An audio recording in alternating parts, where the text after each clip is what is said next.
அந்த விடியல் எப்போதும் போலத்தான் சாதாரணமாக தொடங்கியது.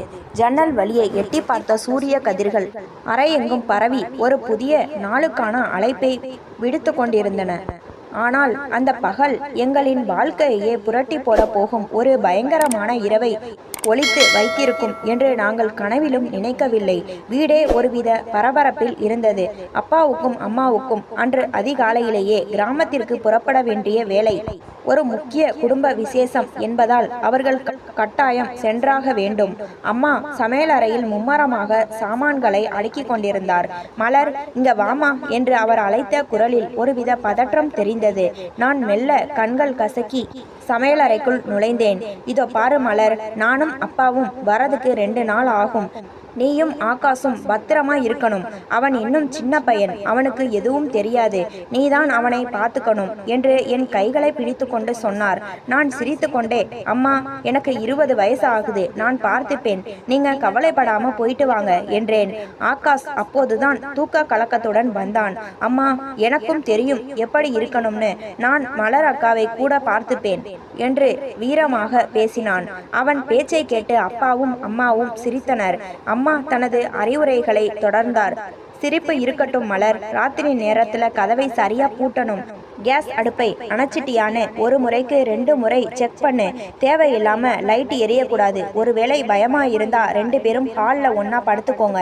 யாராவது தெரியாதவங்க வந்து கதவை தட்டுனா திறக்காதீங்க என்று அடுக்கடுக்கான பட்டியலிட்டார். அப்பா தனது பைகளை எடுத்துக்கொண்டு வாசலுக்கு வந்தார். சரி, கிளம்பலாமா, நேரமாகுது பாரு என்று அம்மாவை அவசரப்படுத்தினார். அவர்கள் ஆட்டோவில் ஏறி மறையும் வரை நானும் ஆகாஷும் வாசலிலேயே நின்று கை அசைத்தோம். அந்த நிமிடம் வரை அந்த வீடு எங்களுக்கு ஒரு பாதுகாப்பான சொர்க்கமாகத்தான் தெரிந்தது. அம்மா சொல்லிவிட்டு சென்ற அந்த பயம் என் மனதின் ஒரு மூலையில் கூட அப்போது இல்லை. அக்கா, இன்னைக்கு நாம தான் இந்த வீட்டுக்கு ராஜா ராணி என்று குதித்தான் ஆகாஷ்.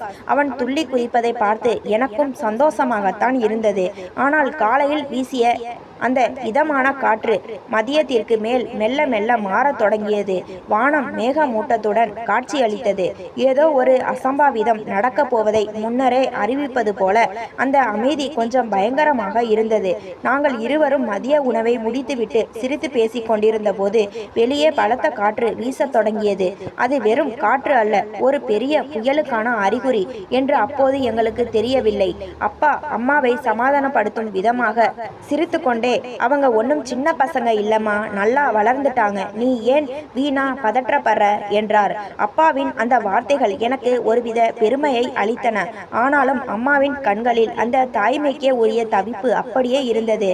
அம்மா, நீங்க கவலைப்படாம போயிட்டு வாங்க, நான் எல்லாத்தையும் கவனிச்சுப்பேன், நாங்க பார்த்துப்போம் என்று நான் மீண்டும் மீண்டும் தைரியம் சொன்னேன்.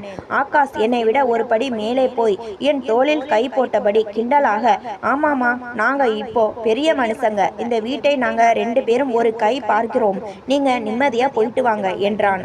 அவர்கள் ஆட்டோவில் ஏறி சென்ற அந்த நிமிடம் ஒரு விதமான சுதந்திர காற்று எங்கள் மேல் வீசுவதை நாங்கள் உணர்ந்தோம்.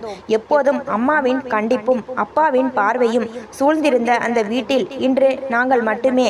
அக்கா, இப்போ நாம என்ன வேணும்னாலும் பண்ணலாம்ல என்று ஆகாஷ் ஆர்வமாக கேட்டான். முதல்ல இந்த வீட்டை நமக்கு ஏத்த மாதிரி மாத்துவோம் என்றேன் நான்.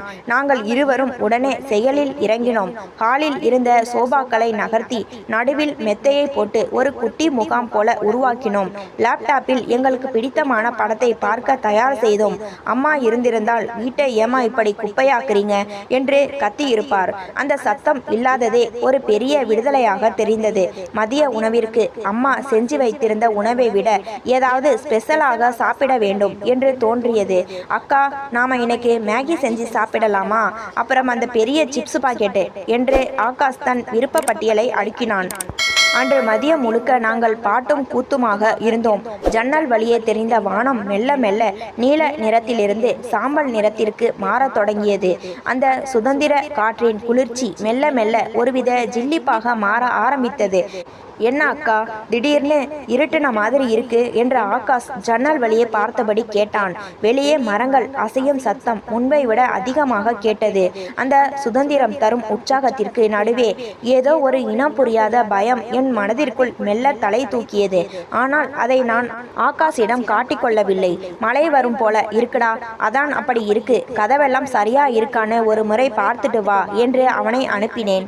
வீட்டின் பிரதான கதவை பூட்ட சென்ற ஆகாஷ் சட்டென நின்றான். அக்கா, வெளியே யாரோ நிக்கிற மாதிரி இருக்கு என்றான் லேசான நடுக்கத்துடன். என் இதயம் ஒரு நிமிடம் துடிப்பதை நிறுத்தியது. சுதந்திர காற்று இப்போது மெல்ல தனிய தொடங்கி இருந்தது. வீட்டின் பெரியவர்கள் கிளம்பிய அடுத்த 1 மணி நேரத்திலேயே அந்த வீடே எங்களுடைய தனி ராஜ்யமாக மாறியிருந்தது. எப்போதும் அம்மாவின் டிவியை அணை, போனை வை, நேரத்துக்கு சாப்பிடு என்கிற கட்டளை சத்தங்கள் கேட்டுக்கொண்டே இருக்கும். அந்த சுவர்களுக்குள் அன்று ஒரு விசித்திரமான அமைதியும் அதே சமயம் தடையற்ற விடுதலையும் நிலவியது. யாரும் கேட்க ஆள் இல்லை, எங்களை தடுக்க யாரும் இல்லை. முதலில் நாங்கள் செய்த வேலை ஹாலில் இருந்த பெரிய LED டிவியை போட்டு அதன் சத்தத்தை வழக்கத்தை விட சற்று அதிகமாக வைத்ததுதான். அம்மா இருக்கும்போது அவர் பார்க்கும் மெகா சீரியலுக்காக நாங்கள் விட்டு கொடுத்த அந்த டிவி இன்று எங்களின் கட்டுப்பாட்டுக்குள் வந்தது. இசை சேனல்கள், விறுவிறுப்பான ஆக்ஷன் படங்கள் என தடையின்றி பார்த்தோம். அக்கா, இதுதான் வாழ்க்கை, நாம ஏன் எப்பவும் இப்படி இருக்கக்கூடாது என்று ஆகாஷ் சோபாவில் தலைகீழாக படுத்துக்கொண்டு கேட்டான். மதியம் நெருங்கிய போது சமையலறைக்குள் ஒரு போர் வீரனை போல நுழைந்தான் ஆகாஷ். அம்மா செய்து வைத்திருந்த சாம்பார் சாதம் ஒரு பக்கம் இருக்க, நாங்கள் ஸ்பெஷலாக எதையாவது செய்ய தீர்மானித்தோம். இன்னைக்கு மேகி திருவிழாதான் என்று கத்திக்கொண்டே அவன் மசாலாக்களை பிரிக்க நான் காய்கறிகளை நறுக்கினேன். காரம் தூக்கலாக ஆவி பறக்க மேகி தயாரானது. அதை ஹாலிலேயே அமர்ந்து தட்டில் வைத்து பிசைந்து சாப்பிட்ட அந்த ருசியே தனிதான். சாப்பிட்டு முடித்ததும் அவரவர் அலைபேசியில் மூழ்கினோம். நான் சமூக வலைத்தளங்களில் உலவ தொடங்க ஆகாஷ் அவனது ஆன்லைன் கேம்ஸில் தீவிரமாக இருந்தான். அவனது அறையிலிருந்து அவ்வப்போது அடிடா, அவனை இங்க வாடா என்று கத்தி கொண்டிருந்தான். நேரம் நகர நகர வெளியில் வெளிச்சம் மங்க தொடங்கியது. ஆனால் அலைபேசியின் வெளிச்சத்தில் மூழ்கியிருந்த எங்களுக்கு காலமாற்றம் தெரியவில்லை. திடீரென வீட்டின் ஜன்னல் கதவுகள் பலமாக அதிர்ந்தன. டொப் டொப் என்று ஏதோ ஒன்று சுவரில் மோதுவது போல சத்தம் கேட்டது. என்ன சத்தம் அது என்று போனை தள்ளி வைத்துவிட்டு நான் நிமிர்ந்தேன்.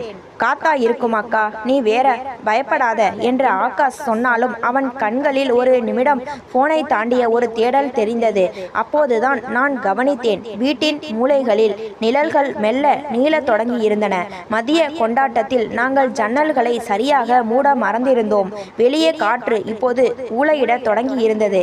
சாதாரண காற்றாக தெரிந்தது. இப்போது ஏதோ ஒரு ரகசியத்தை சொல்ல முயல்வது போல தோன்றியது. ஆகாஷ், போனை வை, போய் எல்லா ஜன்னலையும் பூட்டு என்றேன். அவன் மெல்ல எழுந்து ஜன்னல் அருகே சென்றான். அப்போதுதான் அந்த சத்தம் கேட்டது. யாரோ ஒரு பெண் மெல்லிய குரலில் அழுவது போன்ற ஒரு ஒலி. அது காற்றா அல்லது வேறு ஏதாவதா? மாலை சூரியன் மெல்ல மறைய தொடங்கிய போது வீட்டின் சுவர்களில் தங்கம் போல படர்ந்திருந்த வெளிச்சம் மெல்ல மெல்ல தன் பிடியை தளர்த்தி கொண்டு ஜன்னல் வழியே வெளியேறியது.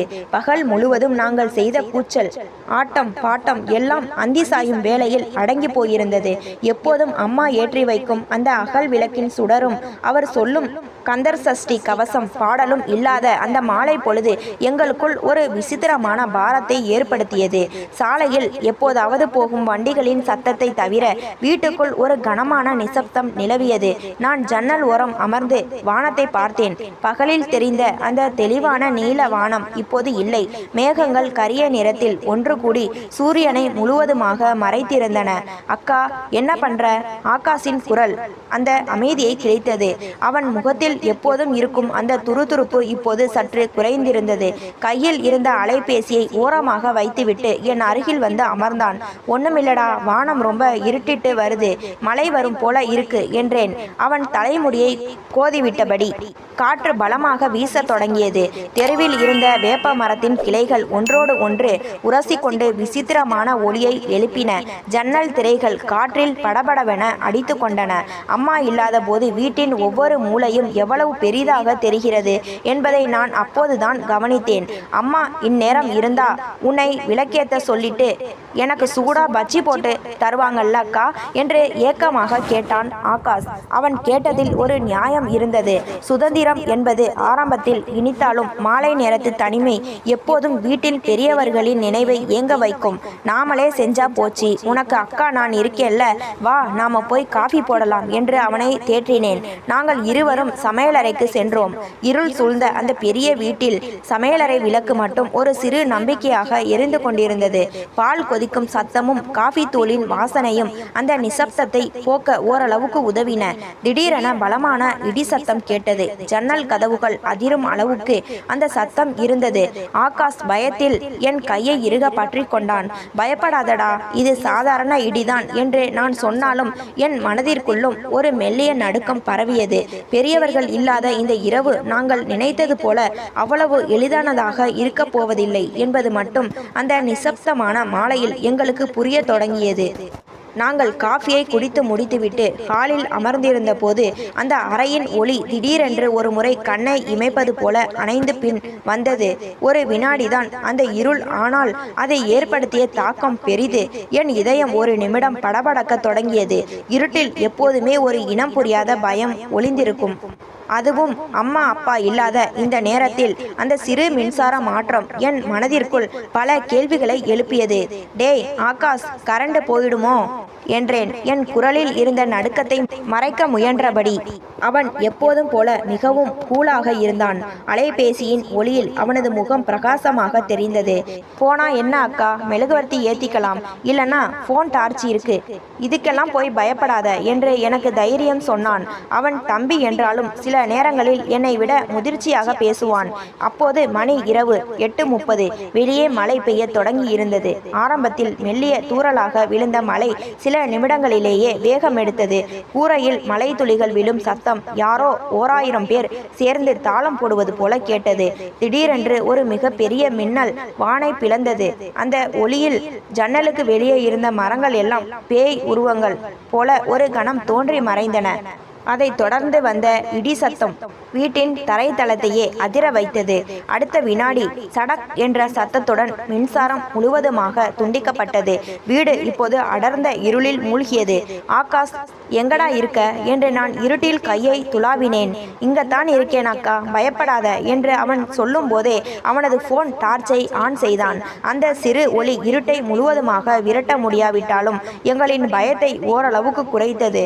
அம்மா பீரோ மேல மெழுகுவர்த்தி வச்சிருப்பாங்கன்னு நினைக்கிறேன், போய் எடுத்துட்டு வாடா என்றேன். நாங்கள் இருவரும் சேர்ந்து மெல்ல நடந்து பெட்ரூமிற்கு சென்றோம். இருட்டில் நடக்கும்போது வழக்கமாக பழகிய வீடே ஏதோ புதிய இடம் போல தோன்றியது. ஒவ்வொரு மூலையிலும் ஏதோ ஒரு நிழல் அசைவது போல எனக்கு தோன்றியது. ஆகாஷ் மெழுகுவர்த்தியை தேடி கண்டுபிடித்து ஏற்றி வைத்தான். அந்த சிறு சுடர் மெல்ல அசைந்து எரிந்தது. அந்த ஒளியில் ஆகாஷின் முகம் அமைதியாக இருந்தது. ஆனால் என் உள்ளுணர்வு ஏதோ ஒன்று சரியில்லை என்று சொல்லிக்கொண்டே இருந்தது. அக்கா, பசிக்குது, ராத்திரிக்கு என்ன பண்றது என்று கேட்டான். நான் பதிலே சொல்லவில்லை. என் கவனம் எல்லாம் கதவு பக்கம் இருந்தது. யாரோ கதவை தட்டுவது போன்ற ஒரு மெல்லிய சத்தம் மலையின் இரைச்சலுக்கு நடுவே எனக்கு கேட்டது. வெளியே மலை வெளுத்து வாங்கி கொண்டிருந்தாலும் மெழுகுவர்த்தி ஒளியில் அந்த சிறிய சமையலறை ஒருவித இதமான சூழலுக்கு மாறி இருந்தது. வா ஆகாஷ், இப்படியே உட்கார்ந்துட்டு இருந்தா பயம்தான் அதிகமாகும், நாம போய் ஏதாவது சமைக்கலாம் என்று அவனை அழைத்தேன். பொதுவாக அம்மா சமையலறைக்கு அழைத்தால் எனக்கு ஹோம்ஒர்க் இருக்கு, தூக்கம் வருது என்று சாக்குப்போக்கு சொல்லும் ஆகாஷ் இன்று ஆச்சரியப்படும் விதமாக நானும் இன்னைக்கு உனக்கு ஹெல்ப் பண்றேன் அக்கா என்று உற்சாகமாக முன் வந்தான். அம்மா மட்டும் இந்த தம்பியின் மாற்றத்தை பார்த்திருந்தால் நிஜமாகவே ஆச்சரியப்பட்டு போயிருப்பார். இருட்டை விரட்ட ஆகாஷ் ஒரு யோசனை செய்தான். அவனது அலைபேசியில் தனக்கு பிடித்தமான துள்ளலிசை பாடல்களை ஒலிக்க விட்டான். அந்த நிசப்தமான வீட்டில் ஏஆர் ரஹ்மானின் பாடல்கள் ஒலிக்க தொடங்கியதும் சூழ்நிலையே மாறி போனது. ஆகாஷ் சும்மா இருக்காமல் கையில் இருந்த கரண்டியை மைக் போல பிடித்து கொண்டு ஒட்டகத்தை கட்டிக்கோ, கெட்டியாக ஒட்டிக்கோ என்று சத்தமாக பாடத் தொடங்கினான். அவனது குரல் மலையின் சத்தத்தையும் தாண்டி எதிரொலித்தது. டேய் ஆகாஷ், மெதுவா பாடுடா, பக்கத்து வீட்டுல ஏதோ பார்ட்டி நடக்குதுன்னு நினைக்க போறாங்க, அப்புறம் அம்மா வந்ததும் போட்டு கொடுத்துடுவாங்க என்று நான் சிரித்து கொண்டே அவனை அதட்டினேன். நாங்கள் இருவரும் சேர்ந்து உருளைக்கிழங்கு மசாலாவும் சப்பாத்தியும் செய்ய தீர்மானித்தோம். நான் மாவு பிசைய ஆகாஷ் உருளைக்கிழங்கின் தோலை உரித்து கொண்டிருந்தான். அக்கா, அம்மா செய்யற மாதிரி இது டேஸ்டா வருமா என்று சந்தேகமாக கேட்டான். அம்மா கைமணம் வராதுதான், ஆனா நாம 2 பேரும் சேர்ந்து செய்யறதுனால இதுக்கு ஒரு தனி அன்பு மனம் இருக்கும் என்று நான் சொல்ல அவன் முகத்தில் ஒரு பெருமிதம் மின்னியது. ஒரு வழியாக சப்பாத்திகள் தயாராகின. சில கோணலாகவும் சில கருகியும் இருந்தன. ஆனாலும் அந்த சமையலறை சங்கீதத்திற்கு நடுவே நாங்கள் சமைத்த அந்த உணவு எங்களுக்கு ஒரு விருந்து போலவே தெரிந்தது. சமையலறையில் பரவிய அந்த உருளைக்கிழங்கு மசாலாவின் வாசனையும் ஆகாஷின் அரட்டையும் என் மனதில் இருந்த பயத்தை மெல்ல மெல்ல கரைத்தன. உணவை எடுத்துக்கொண்டு நாங்கள் ஹாலுக்கு வந்தோம். மெழுகுவர்த்தி வெளிச்சத்தில் நிழல்கள் சுவரில் ஆடிக்கொண்டிருக்க நாங்கள் தரையில் அமர்ந்து சாப்பிடத் தொடங்கினோம். ஆனால் அந்த முதல் கபலத்தை எடுக்கும்போது திடீரென வீட்டின் பின்புற கதவு பலமாக தடதடவென அதிரத் தொடங்கியது. ஆகாஷின் பாட்டு சட்டென நின்றது. அவன் கை பாதி வழியில் அப்படியே நின்றது. அக்கா, இது காத்து இல்ல என்று கிசுகிசுத்தான். இரவு மணி சரியாக 9. சமையலறையில் சப்பாத்தி மற்றும் உருளைக்கிழங்கு மசாலாவின் வாசனையோடு சேர்த்து அந்த சிறிய மறதியும் அங்கே கரு கொண்டிருந்தது. சமையலை முடித்துவிட்டு எல்லாம் சரியாக இருக்கிறதா என்று ஒரு முறை பார்த்தேன். அம்மா எப்போதும் சொல்வார், அடுப்பை அணைத்த பின் ஒரு முறை சரிபார்த்து விடு என்று. அவசரத்தில் அடுப்பின் குமிழியை திருகியதாக எனக்கு ஞாபகம். ஆனால் அந்த இருட்டிலும் ஆகாஷின் அரட்டையிலும் என் கவனம் சற்றே சிதறியிருந்தது. அடுப்பு முழுமையாக அணைக்கவில்லை என்பதை கவனிக்காமல் உணவை எடுத்துக்கொண்டு நாங்கள் ஹாலுக்கு வந்தோம். மீண்டும் மின்சாரம் வந்திருந்தது. கரண்ட் வந்துடுச்சு என்று கத்தினான் ஆகாஷ். டிவியை போட்டு ஒரு நகைச்சுவை படத்தை ஓடவிட்டோம். மெழுகுவர்த்தியை அணைத்துவிட்டு சோபாவில் அமர்ந்து ரசித்து பார்த்து கொண்டே சிரித்து பேசி சாப்பிட்டோம். ஆகாஷ் சப்பாத்தியை பீத்து என் வாயில் ஊட்டிவிட்டான். அக்கா, உண்மையிலேயே நீ சூப்பரா சமைக்கிற என்று அவன் பாராட்ட என் மனம் நெகிழ்ந்து போனது. பெற்றோர்கள் இல்லாத அந்த வீடு எங்களுக்கு ஒரு சுதந்திரமான சொர்க்கமாக தெரிந்தது. வெளியே மழையின் சத்தம் குறைந்து ஒரு விதமான அமைதி நிலவியது. அந்த படத்தில் வரும் நகைச்சுவை காட்சிகளை பார்த்து நாங்கள் வயிறு குலுங்க சிரித்தோம். இன்னும் கொஞ்ச நேரத்துல தூங்கிடலாம் அக்கா, நாளைக்கு காலையில சீக்கிரம் எழுந்து வீட்டை சுத்தம் பண்ணிடணும், இல்லனா அம்மா வந்தா திட்டுவாங்க என்று திட்டமிட்டான் ஆகாஷ். ஆனால் இன்னும் சில மணி நேரங்களில் அந்த வீடு ஒரு மரண போராட்டத்தை காணப்போகிறது என்று எங்களுக்கு தெரியாது. சமையலறையில் அந்த சிறிய மறதி மெல்ல மெல்ல ஒரு நச்சு புகையை உருவாக்க தொடங்கி இருந்தது. எரிவாயுவின் வாசனை மெல்ல மெல்ல ஹாலை நோக்கி நகர ஆரம்பித்தது. ஆனால் நாங்கள் டிவியின் சத்தத்திலும் சிரிப்பிலும் அதை முற்றிலுமாக கவனிக்க தவறிவிட்டோம். நாங்கள் சாப்பிட்டு முடித்ததும் பாத்திரங்களை சுத்தம் செய்ய சமையலறைக்கு சென்றோம். அப்போதுதான் அம்மாவின் அழைப்பு வந்தது. அந்த நிசப்தமான இரவில் அலைபேசியின் சினுங்கல் சத்தம் சற்று அதிர்ச்சியை தந்தது. ஹலோ அம்மா, சொல்லுங்க. மறுமுனையில் அம்மாவின் குரலில் அதே தவிப்பு. சாப்பிட்டீங்களா மலர்?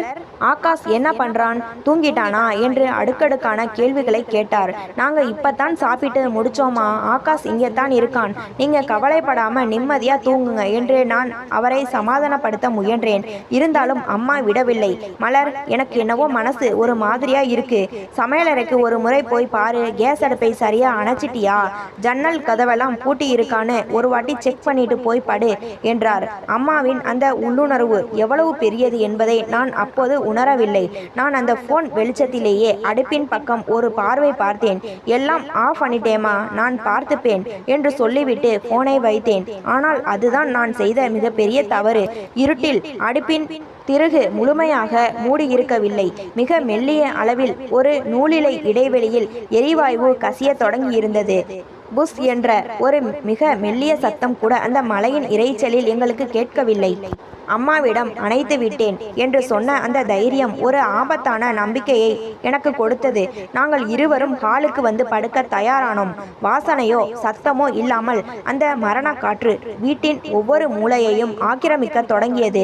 அக்கா, அம்மா ரொம்ப ஓவரா பயப்படுறாங்க இல்ல என்று சிரித்து கொண்டே ஆகாஷ் போர்வையை இழுத்து போர்த்தி கொண்டான். பெரியவங்க அப்படித்தாண்டா என்று சொல்லிவிட்டு நானும் கண்ணையற முயன்றேன். எங்களின் சுவாச காற்றோடு மெல்ல மெல்ல அந்த நச்சு வாயுவும் கலக்க தொடங்கி தொடங்கியது. அந்த அமைதியான இரவு ஒரு மிகப்பெரிய விபரீதத்தை நோக்கி நகர்ந்து கொண்டிருந்தது. எங்களின் கண்கள் மெல்ல செருகின. ஆனால் அது சாதாரண தூக்கமல்ல என்பதை நாங்கள் உணரவே இல்லை. இரவு மணி 10:30. வீட்டின் எல்லா விளக்குகளையும் அணைத்து விட்டோம்.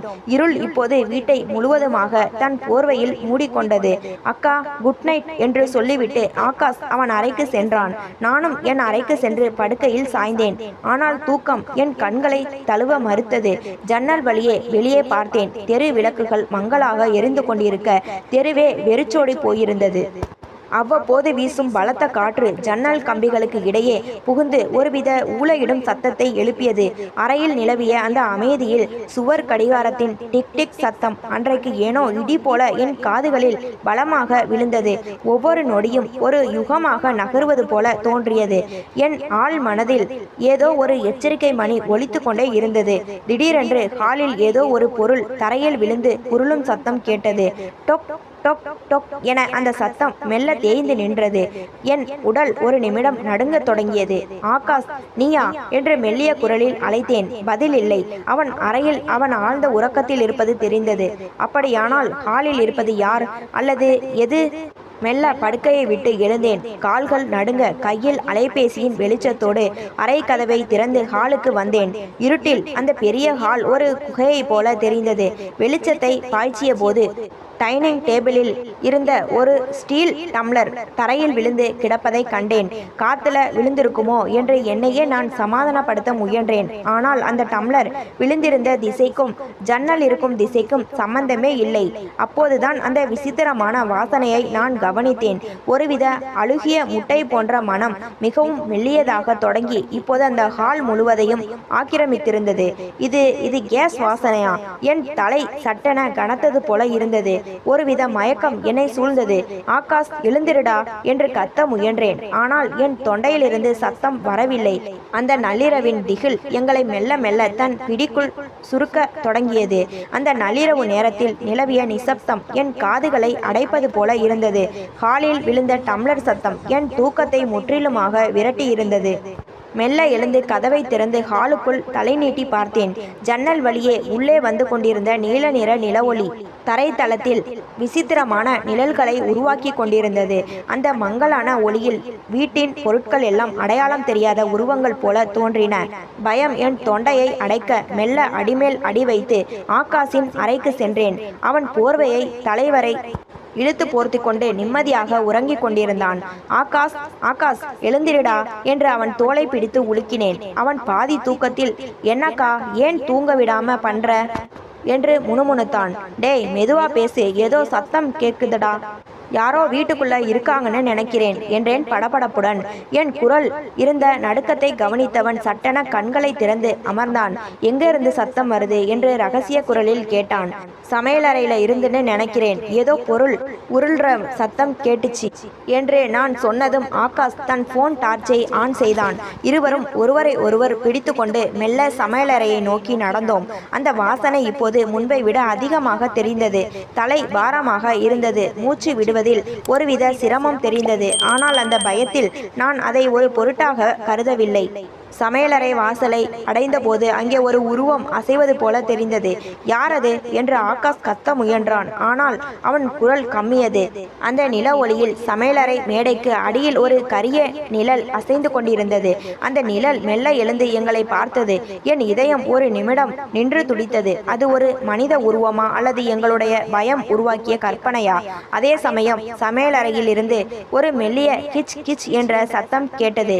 அந்த சத்தம் எங்கிருந்து வருகிறது என்று தேடிய போது எரியாத அடுப்பின் மேல் ஒரு எலி ஓடிக்கொண்டிருந்ததை கண்டோம். எலி மோதியதில் சில பாத்திரங்கள் சரிந்து கிடந்தன. அப்பாடா, எலிதானா என்று ஆகாஷ் பெருமூச்சு விட்டான். ஆனால் நான் நிம்மதி அடையவில்லை. ஆகாஷ், அந்த எலி ஏன் அங்கேயே மயங்கி விழுது பாரு என்று நான் சுட்டி காட்டினேன். அந்த எலி அடுப்புக்கு அருகில் சென்றதும் தள்ளாடி தரையில் விழுந்தது.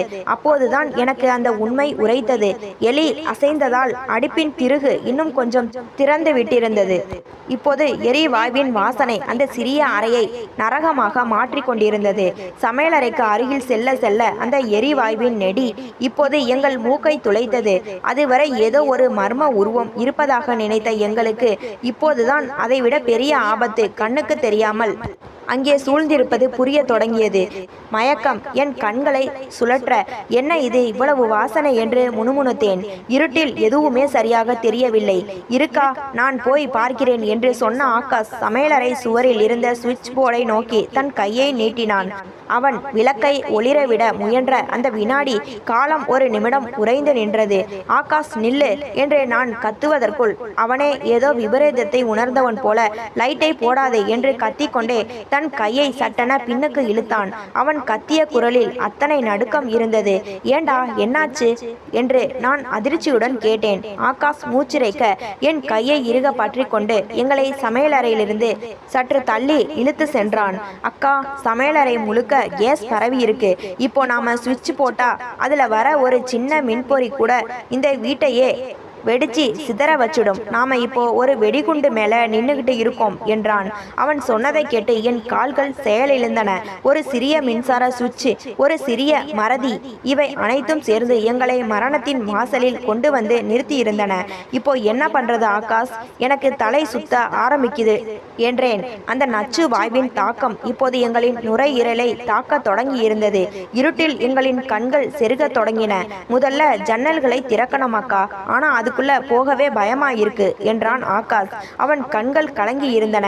வெளியே மழை நின்றிருந்தது. ஆனால் அந்த வீட்டின் உள்ளே ஒரு நிசப்தமான மரண போராட்டம் தொடங்கிவிட்டது. ஒரு பக்கம் மூச்சு திணறல், இன்னொரு பக்கம் ஒரு சின்ன தவறு நடந்தாலும் வீடு வெடித்துவிடும் என்கிற பயம். நாங்கள் விபரீதத்தின் விளிம்பில் நின்று கொண்டிருந்தோம். சமையலறையின் அந்த இருட்டுக்குள் ஒரு சிறிய சிவப்பு கதிர் தெரிந்தது. அது வெளிச்சம் அல்ல, எங்களின் மரண செய்தி போல தோன்றிய ஒரு தீப்பொறி. கதவு இடுக்கின் வழியே உற்று பார்த்த எங்களின் கண்கள் அதிர்ச்சியில் விரிந்தன. அடுப்புக்கு மிக அருகில் இருந்த கை துணியில் மின் கசிவினாலோ அல்லது ஏற்கனவே இருந்த வெப்பத்தாலோ தீப்பற்ற தொடங்கி இருந்தது. அந்த தீ மெல்ல மெல்ல நகர்ந்து அடுப்பு மேடையின் ஓரத்தில் அடுக்கி வைக்கப்பட்டிருந்த பழைய செய்தித்தாள்களுக்கு பரவியது. அக்கா, தீ தீ பிடிச்சிருச்சு என்று ஆகாஷ் அலறினான். அந்த காட்சி என் மனக்கண்ணில் இருந்த எஞ்சிய தைரியத்தையும் தரைமட்டமாக்கியது. ஏற்கனவே எரிவாயு கசிந்து அந்த அறையே ஒரு வெடிகுண்டாக மாறியிருக்கும் நிலையில் இந்த தீ எங்களின் கடைசி நம்பிக்கையையும் சுட்டரித்தது. நான் பயத்தில் சத்தமாக அலறத் தொடங்கினேன். என் உடல் உதறல் எடுத்தது. ஆகாஷ், என்ன பண்றது, ஏதாவது பண்ணடா என்று நான் கத்த அவன் ஓடி சென்று ஒரு வாளி தண்ணீரை எடுத்து கொண்டு வந்தான். வேண்டாம் ஆகாஷ், நில்லு என்று நான் சொல்வதற்குள் அவன் பதற்றத்தில் அந்த தீயின் மீது தண்ணீரை ஊற்றினான். ஆனால் அந்த துணியில் படிந்திருந்த எண்ணெய் பிசுக்கும் ஏற்கனவே சூடாக இருந்த சூழலும் சேர்ந்து தீயை அணைப்பதற்கு பதிலாக சட்டென மேலெழுப்ப செய்தன. தீயானது சீறிக்கொண்டு எங்களை நோக்கி எகிரியது. அக்கா, இங்க நிக்கிறது ஆபத்து, வெளியே ஓடு என்று கத்திய ஆகாஷ் என் கையை இறுக பிடித்து கொண்டு ஹாலை நோக்கி இழுத்தான். நாங்கள் வெளியே வந்த அடுத்த வினாடி சமையலறை கதவை சடாரென சாத்தினான். கதவை சாத்தினா தீ பரவாதுன்னு நினைக்கிறேன், ஆனா அந்த கேஸ் என்று அவன் சொல்லும் போதே சமையலறைக்குள் இருந்து ஒரு சிறிய வெடிப்பு சத்தம் கேட்டது. ஜன்னல் கண்ணாடிகள் உடைந்து சிதறும் சத்தம் எங்களை உறைய வைத்தது. எங்களின் கனவுகள், பாதுகாப்பான வீடு, அப்பா அம்மாவின் நினைவுகள் என அனைத்தும் அந்த தீயில் கருக போவதை பார்த்து நான் நிலை குலைந்து போனேன். சமையலறைக்குள்ளே இருந்த தீ கதவின் இடுக்குகளில் வழியே புகையாக வெளியே வர தொடங்கியது. அக்கா, வாசகதவை திறக்க முடியல, பூட்டு சிக்கிடுச்சு என்று வாசலில் நின்றபடி ஆகாஷ் கத்தினான். எங்கள் முன்னே தீ, பின்னே பூட்டிய கதவு. மரணம் எங்களை நெருங்கிக் கொண்டிருப்பதை உணர முடிந்தது. சமையலறை கதவின் இடுக்குகளின் வழியே கரிய புகை மெல்ல பாம்பு போல சீறிக்கொண்டு ஹாலுக்குள் நுழைய தொடங்கியது. அந்த புகை சாதாரணமானதாக இல்லை. எரிவாயுவும் துணிகளும் பிளாஸ்டிக் பொருள்களும் எரிந்ததால் உண்டான ஒரு நச்சு புகை. சில நிமிடங்களிலேயே வீட்டின் மின்விசிறி மற்றும் கூரை பகுதியை அந்த புகை மேகமாக ஆக்கிரமித்தது. எனக்கு கண்கள் எரிய தொடங்கின. தொண்டையில் யாரோ மிளகாய் பொடியை தூவியது போல ஒரு விதமான எரிச்சலும் இடைவிடாத இருமலும் ஏற்பட்டது. மூச்சு விடுவது ஒவ்வொரு முறையும் ஒரு பெரும் போராட்டமாக மாறியது. அக்கா, அக்கா, பயப்படாத என்று ஆகாஷ் என் கையை பற்றினான். அவனது குரல் புகையினால் கம்மி போயிருந்தது.